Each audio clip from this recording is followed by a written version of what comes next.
Yeah, filmmaking is a rich people's hobby. This is a ranting series. Me just ranting. So if you want to listen to me ranting, you're welcome. Just yesterday you were ranting. Okay, let's go. Hello, guys. My name is Ahmad. Yeah, I don't know what I'm doing. I have no idea where this is going. I don't know if this is going to be one episode, 3 episode, 100 episode, 1,000 episode. Who knows? We can call it ranting with Ahmad. We can call it ranting, just rant, or like the ranting. Or like let's put some Arabic accent to it. Za Ranting. Yeah, Za Ranting. Welcome to Za Ranting. Yeah, I don't know. I just want to talk about a few things as a filmmaker or someone who's trying to be a filmmaker. Filmmaker, dude. How can you tell the story to people that actually matter? Because this is like at the end of the day, this is what your goal should be. If your goal is to make money, then I think this is the wrong approach. You can make money by doing other stuff, but if you're someone who's passionate about storytelling, then probably money is not one of your priorities. I don't know if this applies to everyone, but yeah, I think telling the story that kind of like targets certain people. Sometimes you're telling a story just for one person to motivate them, and sometimes you're telling stories to motivate a group of people. And you can't tell a story that the whole world's gonna watch and like. If they watched it, like look at the best films in the world, they didn't get that much views. Like that's why you're always meeting people and like, did you watch this film? And you're like, no. And then you watch it and it's an amazing film. Uh, it happens the same with music or paintings and stuff like that. It's just the nature of the art. And sometimes you grow yourself and you're discovering new artists and you're talking about these artists to your friends. Um, it just because probably you didn't need those artists in your life before and now you need them. But yeah, I am probably looking for the people who would need my art, and probably that's why I'm starting this to build a community, maybe. Um, to find the community that would actually be interested in what I'm trying to say, because I tried to apply to grants. I tried to connect to people who are very high in the industry, like people who won awards, people who have like connection with big names, but nothing worked. They can't help you. And again, it's not because I don't have anything. I am ready. I already have like scripts that are ready to be produced. I have a feature script that's ready to be written. I just need people who are like willing to sit down with me in a writing room and start like writing. Yeah, no, I mean like the feature script is already written in terms of the outline. The outline is ready. The mood board is ready. Everything is ready. Um, applied. So I submitted that feature film to what do you call it? I submitted it to a grant. Oh my god. Okay, I'm not here. I submitted to a grant. It didn't work. Then it kind of disappointed me. But I really want to make this film. The other two short films or three short films that I have, they are also ready to be shot. They're very personal. They kind of touch my Syrian identity. Still, the problem is like, who wants to listen to this story, right? Like, who wants to listen to a man from Syria? Who wants to listen to stories from told by a man from Syria? Really, like, um, is it the West? Because no, the West wants to hear voices that are not heard, right? Um, with all due respect, and I'm so happy for these people to be out there. And this is another subject, art, and how I think about art. But probably gonna talk about it later. But I want to go back to who's gonna support you. it's gonna be either someone who really care about you, someone who like see the value and the potential in your storytelling and your art, like whatever you're trying to do. These are the people gonna be sending you emails. They're gonna be connecting with you. They're gonna be sitting down with you every 1 month, let's say, if like they are very busy in their schedule. They're gonna make time for you to sit down with you and listen to you and listen to your problems and also help you solve them, but also giving you advices so you don't have to worry about these stuff again, or like if anything similar happens to you, um, you won't be having a problem with that.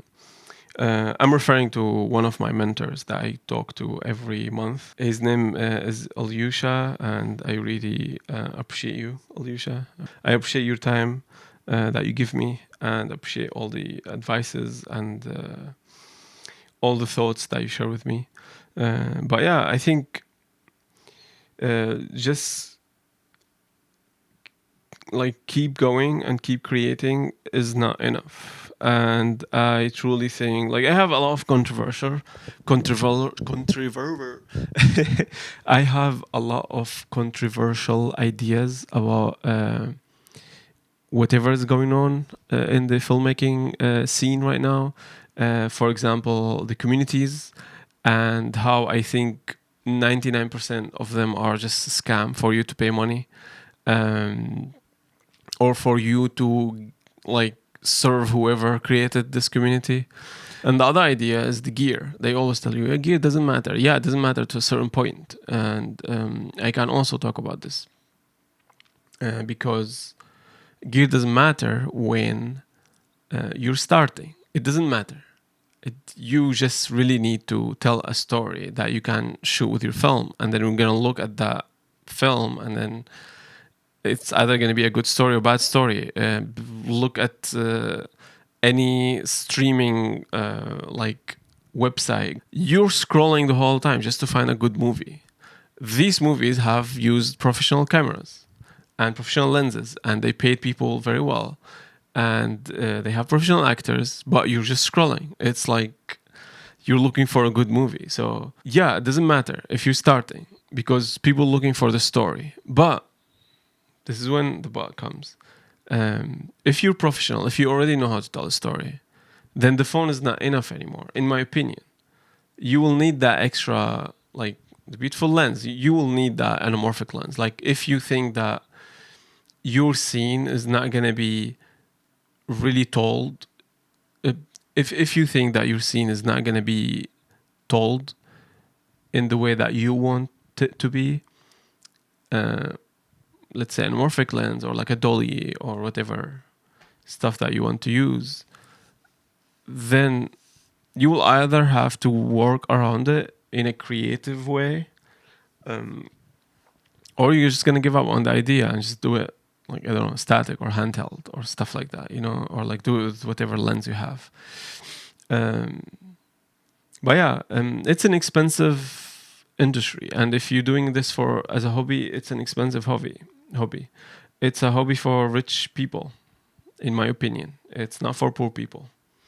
Because if you have money, you can make short film. It's as easy as that. Like I have a story for that, but I don't know if I can say it. Like I know someone who has money, who want to make their own first short film, and they put around what, like 50, 60K on a short film. It was their first ever short film. And yeah, and we're here like I'm winning awards or like getting official selections with literally $0. Like if I'm paying anything, I'm paying people. Like I'm buying pizza for people to help me on that one day, because I can't afford paying money for food to feed people for more than one day. So yeah, this is where we are. Yeah, I think it matters. It matters. People who work with you matters, uh, because if you're working with a good editor, it's going to be a big difference. If you're working with a good cinematographer, good sound person, all of this, it matters.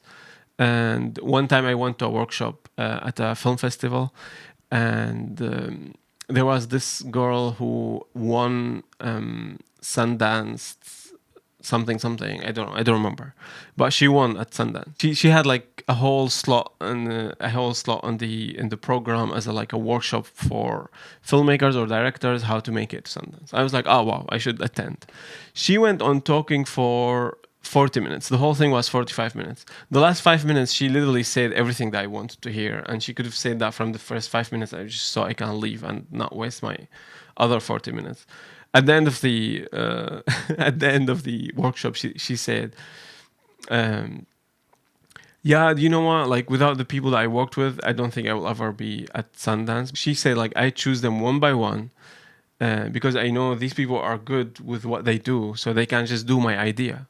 And I was like, okay, so this is how it is. So you just go choose good people um, because you want them to do your idea.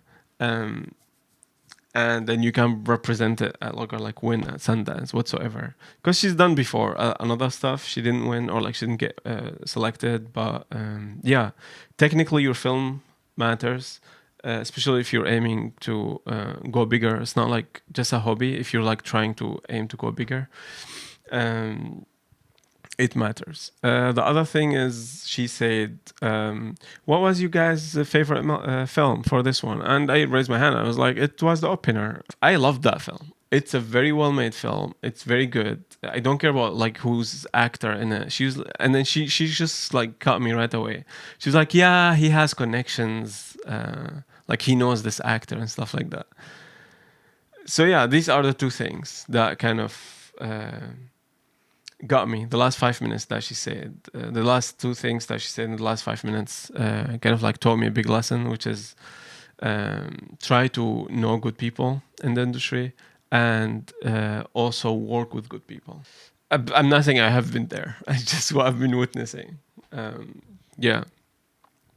I have been on the part of the like zero budget. I'm just feeding people, and like they do me a favor, and I do them a favor on their set or something like that. Or like if I'm getting a gig as a media technician, because that's what I do for a living, I will think about these people first who helped me in the past on my film set. I will be like, hey, we work together on my film for free, and we're having fun.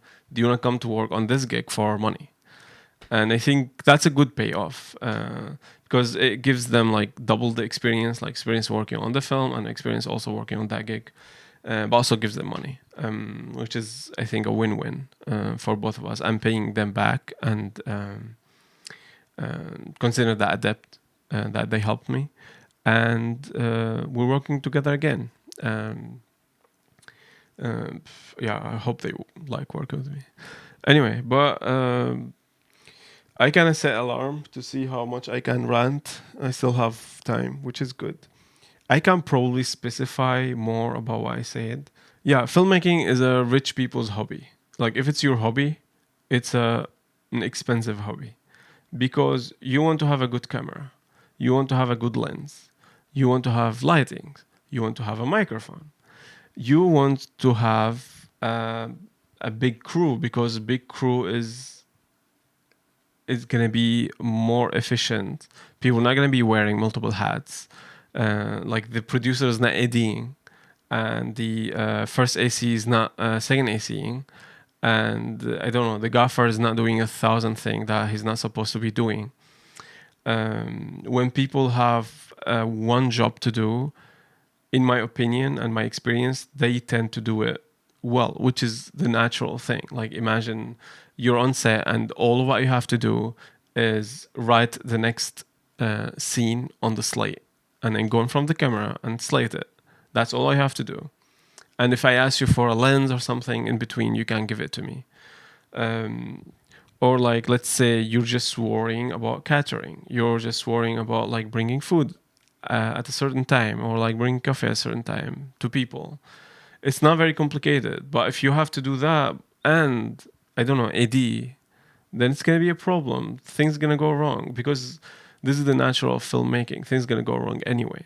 So what I'm trying to say is that if you're not hired as much people as you wish, you're gonna have to pay all of them. And people do work for little money, which is sad to be honest. Like I'm in some groups where people post like, "Hey, we want a gaffer for 3 days." for a short film. Um, and they say transportation and catering is covered and you're paid $300. And then the question comes like, is it $300 a day? Which is, by the way, is very, very low for 12 hours or 10 hours working. It's very low for a gaffer. $300 is nothing. And they were like, oh no, it's for the 3 days. So like you're as a gaffer who's literally building the lights for these scenes, which is in my opinion is a very interesting and a very important thing to do. Gaffing is very important for the film. If your film looks good, it's not just the DP, it's the gaffer as well. And if the DP is the gaffer, then it's another thing. But like if you have a good gaffer, you're always gonna have a good looking image.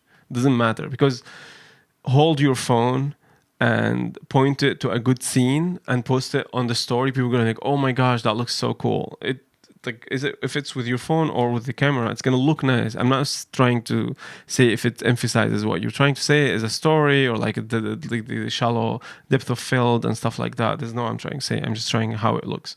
I'm trying to say like how it looks. Um, but yeah, the gaffer is paid $100 a day for 3 days, and it's a labor. It's labor to be a light person. That's what I want to do. Um, when I started studying in Germany, Hamburg, that's what I wanted to do. To be honest, at the beginning, I just want to be a light person, and I remember volunteering at a film set with my friend who was like a higher semester than me. His name is Ala. He's Syrian. He was the only Syrian guy that I knew from the whole like university that I went to. I went to him. I was like, "Hey, I'm trying to like just volunteer on film sets for higher semesters, so I can gain more experience and also like know how like everything goes." And he was like, "Yeah, we're doing something. I don't know next month or something." And he was like, "Come, and we will show you what to do." And I was just helping with lighting, just like carrying this heavy lights, carrying this heavy C stands, and rolling cables, unrolling cables. It was a labor. It was hard work. And if you know me and you know my story, I just try all the time to not do physical labor. It's not because I'm against it. It's just because, in my opinion, I've done enough of it. Like I've done enough of it in my life that I really don't need to do it anymore. Or like at least that's what I'm trying to do. It doesn't matter that when I get a gig that has a lot of labor, I don't say like yes. I'm always saying yes. It just what I prefer as a person who has or who had my life. Um, because I started working like when I was 12 years old. I used to like pick up heavy stuff and up like load them to cars or like offload them from the cars or like the big trucks to the shop at the vegetable markets. And they were heavy. They were like all of these big watermelons or like big potato bags and big like tomato boxes. So yeah, I have like not a very good relationship with physical labor, and that's if you worked with me on my set before, you will notice that I'm always trying to take care of you physically. Like I'm telling you, take a rest, drink water, because I know what it is like to be tired physically. And like let me not mention what I did in Turkey as well, but I've been there and I hate it, and I know it's part of life. I'll be without it, we will not have like any of what we have right now. We will not have like the houses whatsoever. It's part of life, but I think we can do it in a balanced way, um, without people getting banks like cashed on the money that these people are doing, and without them being not paid well. So this is what I'm trying to say by if you wanna do a film that like kind of like goes well with your morals, you need to pay people. Just like I'm trying to say, if you wanna do something that goes in parallel with your morals, then you need to like not in parallel because in parallel lines don't meet, but like that meets with your morals, something that aligns. Finally, thank God I found the word in English. Something that aligns with your morals. Um, you need to pay people. To pay people and to make good film, you need a lot of people. And if you need a lot of people, you're gonna need a lot of money to feed them because food is very expensive, especially on set. You need money to pay them for the day, and if you're gonna make something in one day, you're gonna be rushing, so you're gonna have to split it for different days. It's a long story. You will always find people who make things for free, and they will be happy just to be part of it. The question is, are they good? This is what I'm like. I don't know. Like, I might hurt some people, but like, are they good? If you're doing something for free, are you actually good at it? Except if you're like already a professional person and you just want to help people who are starting, then that's a different discussion. Like people who are acting and stuff like that, I'm not talking about these people. You will find an actor who has never acted in their lives, and they will deliver something that probably professional actors can't do. That's not what I'm trying to say. I'm trying to say, if you're a DP, if you're the director of photography, and you've been directing, like if you do, like being a cinematographer for the last what, like 10 years, 15 years, and you're getting paid, your like daily like rate is not less than 1500, right? If you do someone a favor for free for that one day, it's gonna mean a lot to them. You have 15 years or 10 years of experience. That's a lot. It's different from when you say, I started 2 years ago. Um, because compare yourself with yourself before 2 years. You didn't know that much, and now you know all of this, and you think, oh wow, you're aware of all of these things. But the natural of this industry is that you're learning all the time. So multiply that by what, 5 if it's 10 years. Yeah, that's how much more they know than more than you, like 5 times more than you, because they have 5 times more experience than you, and that's why their rate is 1500. Because if you have a problem on set, they're gonna help you. Even as a director, they're gonna come and help you. That's the nature of their job, and they're not gonna take credits for that because again, that's their job. You will take the credits as a director. And again, we'll come back to that workshop that I just talked about, which is find good people to work with, because at the end of the day, you're gonna win the prize, which is also something that I don't like. I talk about this with my friends all the time, and especially we mentioned like the Dogma 59. Is it 59.95? Dogma. If you know Dogma, you know what I'm talking about. Where like at the end of the films or their films, they credit everyone. Like they don't put director, whatever, blah blah blah blah. They just put everyone's name. These are the people who made this film, which is something I like. Now let's go back to the subject, which is like it's a hobby for people who are rich.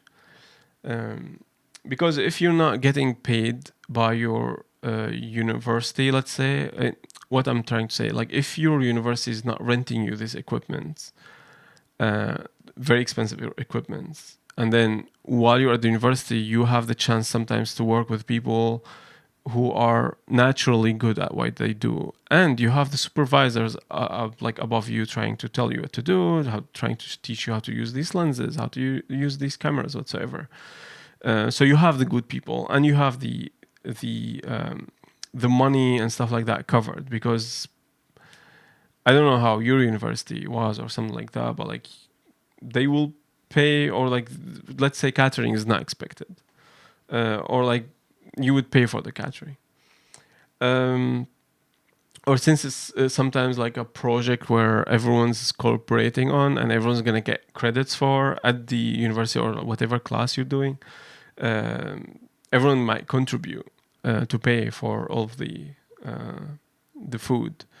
Um, but when you're doing it by yourself, you just reach out to friends who know, like I know a guy who like do sound. I know someone else who's a good DP, and I know someone else who's a good gaffer, and you're asking them all for a favor. It feels bad, especially if it's for like a personal. If it's a personal project, I don't know. I don't like doing that. If it's something for, I don't know, for a challenge, or like let's say the 48-hour challenge, that's fun. If it's for something else like shortcuts NYC, that's fun. Because usually just one day anyway, and people want to, because they get credits and they get the frames, whatever. I can't talk about shortcuts NYC in another day, but on another day. But Yeah, I think you need to work so hard to get recognized and to have people come to you and tell you, hey, I'm a production company and I am a or I'm a sponsor whatsoever. Show me your idea, I really like it, let me pay for it, or let me support you a little bit. I met this one person, I don't want to mention their name or their gender or whatever, so I don't want to like let anyone know who am I talking about. But I remember me telling them that I might start a GoFundMe for my short film. And they were like, what do you mean? One second, technical issues. What do you mean GoFundMe? You're, uh, you don't need to, what's that word? You don't need to beg for money. Uh, yeah, let me give you this producer's name and they will help you. Talk to the producer one time. We met in person. And after that, I got ghosted. um, I don't know. Like, I prefer sometimes to be told, like, your idea sucks, or like, it's boring, or no one cares about it, or like, I don't care about it. Then it's gonna give me something that I can work on. Like, if you're saying, I liked your idea, just the last part is something that I don't want to work with, or like it's boring, then I will go work on my last part of my short film. But if it's like total silence, then you're just left in this big void. Um, I call it the desert of filmmaking. The deserts of filmmakers. Is it the desert? Yes! Yeah, it's not a good place. It's not a good place. It's, yeah, I don't know. But yeah, if I didn't beg for the money as a GoFundMe, and I applied for grants, which is I think it's a good way to get like money for your film, because at the end of the day, whoever's giving you this grant, they also like benefiting from giving you that grant.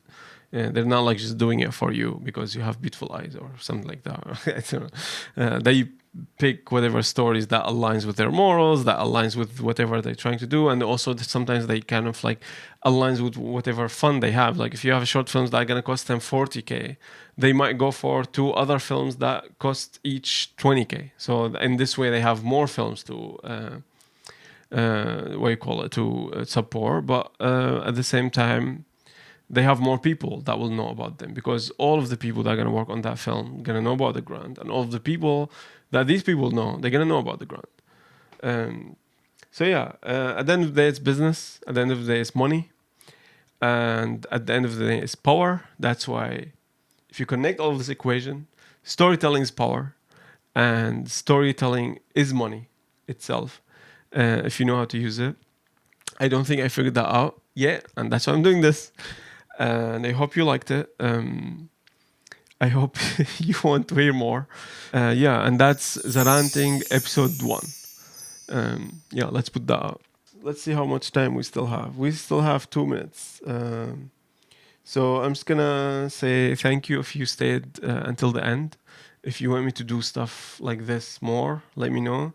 If you have any ideas that you want to discuss, let me know. I have a few ideas that I want to talk about in the future. This is the first episode. It's not scripted. There is nothing. I just wanted to like put the camera. I put this like small light that I borrowed from a friend called Elias for a project, and it's still at my house. I was like, let me throw it in my face. And this is my camera. It's my new Sony FS7 that I got for a very cheap price. When it was out in 2014, it was for $8,000. And I think you will get for that price at that time you'll get the screen, the viewfinder. It comes like a big viewfinder, and the grip and the lens and the body. Now people sell it in pieces. I got this for most of the stuff that comes with it. It comes originally with a remote control. But most of the stuff, except the lens, I bought everything for like $900. Like if you put them after taxes whatsoever, it's like costs 1K, which is fine. It's a good camera. It shoots 4K 10-bit 422. It has a good sensor. It has like the FS5 sensor. If you know what the FS5 is, you will know I'm talking about. It has like the old Sony kind of look. It's still like, it's not that sharp looking like freaking iPhone, but it's kind of like, it has kind of a dreamy look to it. It's not that dreamy. Let's be honest. It's still sharp, but it's not as sharp as the new like FX3 and like FX9. It doesn't mean that I don't want these cameras. I would love to have an FX9. Actually, that would be my next camera. That's it, guys, for the first episode. Thank you so much. Let me stop this. So yeah, let's pray that this episode is good, and we'll see you hopefully in the next episode and be talking about different stuff. But yeah, thanks for watching.